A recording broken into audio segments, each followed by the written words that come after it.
जय गजानन माऊली। श्री संत गजानन महाराज यांच्याविषयीचं आज आपण चिंतन करणार आहोत। या निमित्त श्री गजानन विजय ग्रंथाचे रचयिते दासगणूजी महाराज यांचा अभंग मी तुम्हाला आधी सांगणार आहे। या अभंगामध्ये दासगणूजी म्हणतात, संत चूडामणी स्वामी गजानन तयाचे महिमान ऐका आता। योग योगेश्वर तोची एकदाना शेगावीचा राणा गजानन तयाची पायी ठेवू आता शिर तरीच व्हाल पार भवाब्धीजा गणुदास म्हणे आली ही पर्वणी घ्यावी ती साधोनी प्रयत्नाने। असा हा अभंग आहे। आणि या अभंगामध्ये संत चूडामणी म्हणून गजानन महाराजांना संत चूडामणी म्हटलेलं आहे आणि दुसऱ्या चरणामध्ये योग योगेश्वर असंही म्हटलेलं आहे। गजानन महाराज योगी होते, गजानन महाराज संत होते, अशा गजानन महाराज परमहंस होते, अशा अनेक गोष्टी गजानन महाराजांच्या बाबतीत सांगता येतात। पण या दृष्टिकोनातून जर विचार केला तर गजानन महाराज आणि योग हे नेमकं काय समीकरण आहे, कसं आहे, हे जर आपल्याला ओळखायचं असेल तर संतांच्या काही लक्षणा त्याच्यासाठी बघाव्या लागतात बरं का। आणि त्या लक्षणांतून त्यांचे ते सूचक चिन्ह आपल्याला दाखवत असतात आणि त्या चिन्हावरून आपल्याला कळून येत असते। जसं कोकिळेची कुहुकू ऐकली की वसंताचं आगमन लक्षात येते, तसं या संतांचे काही सूचक गोष्टी असतात आणि त्याच्याकडे आपण बारकाईने बघितलं पाहिजे। उदाहरण म्हणून सांगतो, गजानन महाराजांच्या हातामध्ये चिलीम आहे आणि ही चिलीम तो संकेत आहे योगाच्या संदर्भामध्ये। कारण गजानन महाराज चिलीम पितात असा जर आपण शब्दशः अर्थ घेतला तर ती गोष्ट व्यसनाकडे नेली जाईल। पण गजानन महाराज आणि चिलीम हा संबंध आहे तरी काय, कसा, हे आज या निमित्ताने आपण विचारात घेणार आहोत। तर बघा, गजानन महाराजांच्या जवळ जी चिलीम होती, म्हणजे जर पुराव्यासाठी गजानन श्री विजय ग्रंथ जर डोळ्यासमोर ठेवला तर शेगावामध्ये गजानन महाराज प्रत्यक्ष ज्यावेळेला भेटले त्यावेळेला त्यांच्याजवळ फक्त चिलीम होती, तीही मातीची आणि पुन्हा न भाजलेली। जर तुम्ही पाहिली चिलीम तर ती मातीची असते पण भाजलेली असते, म्हणजे भाजून तयार केलेली असते, त्याच्यामुळे ती परिपक्व पक्की असते। पण ही कच्च्या मातीची आहे आणि नुसती बनवलेली आहे। आता जर त्यांच्याजवळ चिलीम आहे तर एखादा माणूस जर चिलीम म्हणजे त्या दृष्टीने व्यसन करणारा जर असेल तर त्याच्यामध्ये पिण्यासाठी जे लागणारं साहित्य आहे तेही असलं पाहिजे। पण त्याच ग्रंथामध्ये नवस केलेला गोसावी तो ज्यावेळेला ती गांजा घेऊन येतो आणि महाराजांना देतो त्यावेळेला तिथून या गोष्टीचा आरंभ होतो असं वर्णन ग्रंथामध्ये आहे। पण मग गजानन महाराजांजवळ नुसती चिलीमच होती आणि त्याच्यानंतर हे जे सगळे काही घटनाक्रम जर विचारात घेतले तर या गोष्टीचा आपल्याला अर्थ लावून घेतला पाहिजे। आणि तो अर्थ असा आहे की ही जी मातीची आणि कच्ची मी जो शब्द वापरला, जी चिलीम आहे हे पृथ्वी तत्व आहे, हे पृथ्वी तत्व आहे। आता पृथ्वी तत्व आहे आणि त्याच्यातली जी पोकळी आहे, चिलीम पोकळ आहे, तर ही पोकळ आहे ती त्याच्यामध्ये आकाश तत्व आहे। आता त्याच्यामध्ये जो पदार्थ भरला गेला, मानू की त्याच्यामध्ये गांजा भरला आणि ज्यावेळेला तिला पेटवलं, त्या गांजाला त्या चिलीमला पेटवलं तर तिथे अग्नितत्वाचा तेजाचा संबंध आला। आणि मग तुम्ही बघा, चिलीम पिण्याची पण एक विशिष्ट पद्धती आहे। ती ज्यावेळेला एखादी व्यक्ती पितो त्यावेळेला एक फडका कापडा ओला करून खालच्या बाजूने त्याला गुंडाळलेला असतो, म्हणजे त्याला जलतत्वाचा संपर्क लावलेला आहे। आणि तुम्ही पाहिलं, जलतत्वाचं पाहिलं, पृथ्वी तत्वाचं पाहिलं, अग्नितत्व म्हणून पाहिलं, वायुतत्व आपण पाहिलं आणि आता उर्वरित राहिलेलं जे वायुतत्व आहे, या वायुतत्वाचा जर विचार केला तर ज्यावेळेला चिलीम ओढली जाते त्यावेळेला या वायुतत्वाचा त्या ठिकाणी उपयोग केला जातो। अर्थातच या पंचमहाभूताचा संबंध इथे दिसून येतो। आता या भक्ताजवळून तो गांजा घेतला आणि मग ती चिलीम उजळली गेली, याचाच अर्थ असा आहे की महाराजांनी ती याच्यासाठीच हातामध्ये धरली की गांजा हे जसं विकार आणि व्यसन आहे, तर माझे जे भक्त आहेत ते ज्यावेळेला माझ्याजवळ येतात त्यावेळेला त्यांच्यामध्ये असलेले सर्व जे काही विचार आहेत ते मी या पद्धतीने याच्यातून जाळून भस्म करतो आणि माझ्या भक्तांना शुद्ध आणि पवित्र करून त्यांचं कल्याण करत असतो। ही केवढी मोठी घटना महाराजांनी प्रत्यक्ष असतानाही केली आणि आजही अखंड ध्वनी जी शेगावमध्ये त्या ठिकाणी प्रज्वलित आहे ही याच गोष्टीची साक्ष देते। आणि म्हणूनच आजही श्री क्षेत्र शेगाव येथे गजानन भक्त ज्यावेळेला जातात त्यावेळेला तिथल्या पावित्र्याचा तिथल्या दिव्यत्वाचा अनुभव त्या ठिकाणी घेतात, कृपान्वित होत असतात, लाभान्वित होत असतात आणि या सगळ्या गोष्टींचा अनुभव सर्व भक्तांना वेळोवेळी क्षणोक्षणी येत असतो। आणि अशा पद्धतीने गजानन महाराजांचा योगशास्त्राचा संबंध कसा आहे तो या चिलिमीच्या रूपाने मी तुम्हाला सांगितला।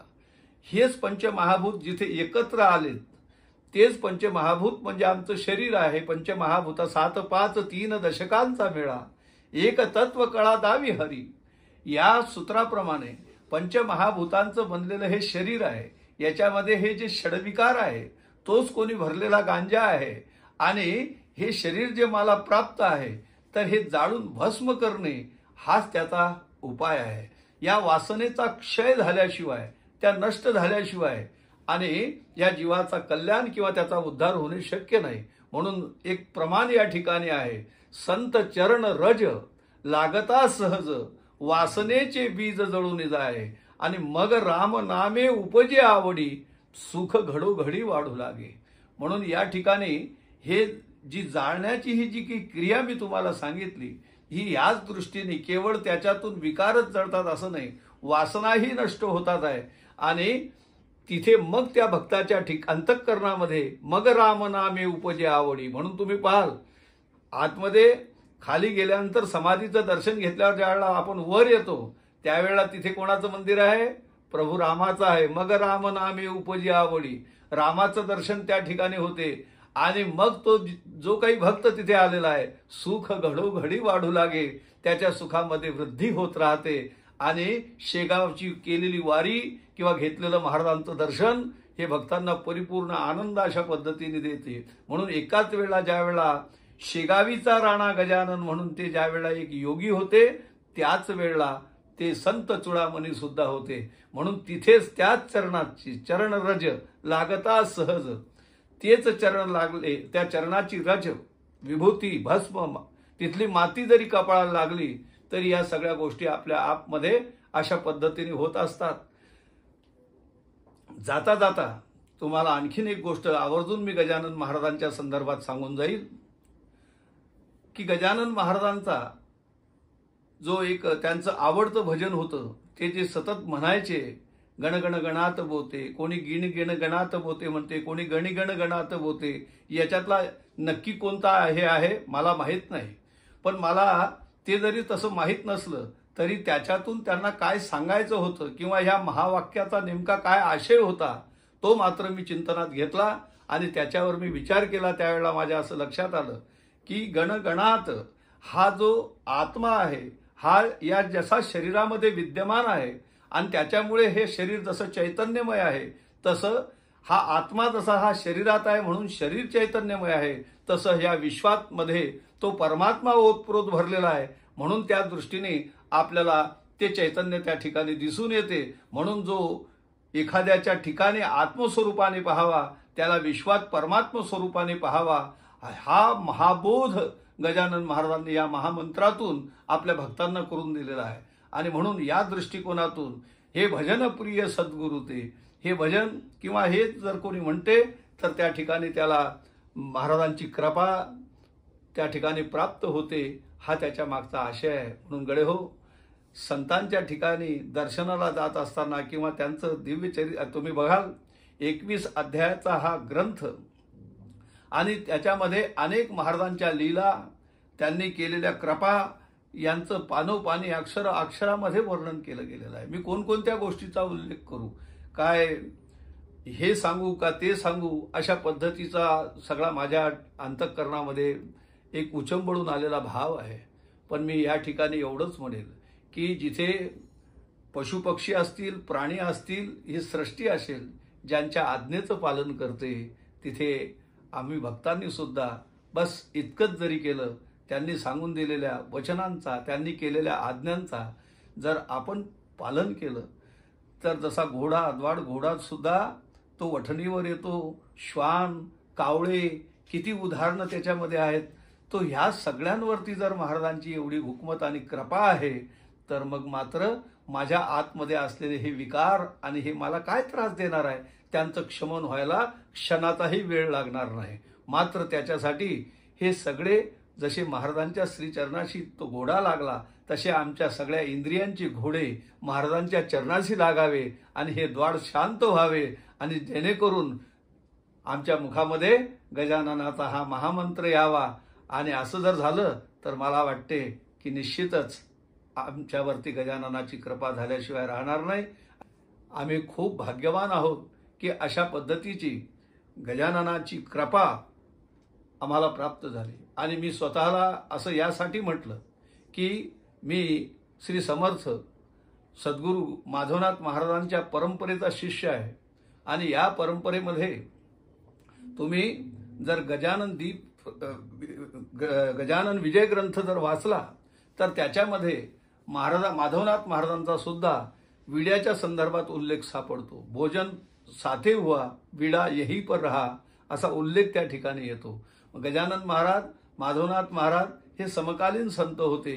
यांची आपसामध्ये योग सांकेतिक याच्याने सातत्याने भेटी होत असत. आणि या आजूबाजूचं जे काही कार्य आहे, भक्तांच्या कल्याणाचा असेल, धर्माच्या रक्षणाचा असेल, तर ते त्या पद्धतीने कसं होत असेल याचं उत्तम उदाहरण त्यामध्ये दिलं आहे. आणि म्हणून माधवनाथ महाराजांनी आपले जसे 2 शिष्य त्या ठिकाणी पाठवले होते, आणि नंतर त्यांचं भोजन झाल्यावर ते परत गेल्यावर यांनी महाराजांचा विडा कसा परत पाठवला, तर याचा मी प्रत्यक्ष अनुभव घेतलेला आहे माझ्या जीवनामध्ये. मी तर माधवनाथ महाराजांच्या काळाचा विषय नाही, पण आज वर्तमान स्थितीमध्ये मी माझा स्वानुभव तुम्हाला सांगतो की मी ज्या वेळेला गजानन महाराजांच्या मंदिरामध्ये गेलो आणि महाराजांचे ह्या गोष्टीचं स्मरण मला त्या ठिकाणी ज्या ज्या वेळेला व्हायला लागलं, त्यावेळेला माझ्या मनात सारखा एक विचार यायचा की महाराजांच्या शिष्यांची आणि गजानन महाराजांची जशी भेट झाली, तशी असं भाग्य मला लाभेल का, मला असं दर्शन होईल का, असं काही मिळेल का. म्हणून मी खूप माझ्या मनामध्ये असा भाव होता. आणि माझ्या मनातलं जणू काही गजानन महाराजांनी ऐकलं आणि मला भाद्रपद मासामध्ये तिथे पृष्ठपतीचं जे भागवत होते, त्या भागवत कथेसाठीच त्यांनी मला जवळ बोलून घेतलं. आणि 8 दिवस महाराजांच्या समोर भागवत कथा करताना त्यांच्या सहवास राहण्याचा, त्यांच्या नित्य दर्शनाचा आणि या सगळ्या गोष्टीचा मनमुराद आनंद मला त्या ठिकाणी लुटता आला.